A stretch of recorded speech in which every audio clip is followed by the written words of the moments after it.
That's a play you work on, It's a 60-foot throw. I mean, it's got to be made.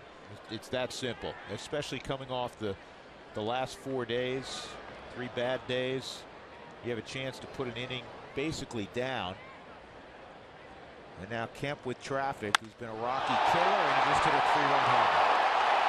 Chest high fastball, and Matt Kemp hit it a mile. 41st career home run against the Rockies, 139 career RBIs against Colorado. All right, Mark, thank you very much. Rockies already behind the 8 ball, 3-0. Chris Russell talking to Steve Foster. We're going to check in with Jenny Cavnar momentarily, because when Nolan Arenado got to the dugout, he was as incensed and as emotional as I've ever seen him. I have no idea what was said. We're going to find out, I think, from Jenny. Guys, the words were hard to make out, but the message very clear from Nolan Arenado. He is frustrated. This team is frustrated. We talked with Nolan before the game today, and he said this team is underachieving.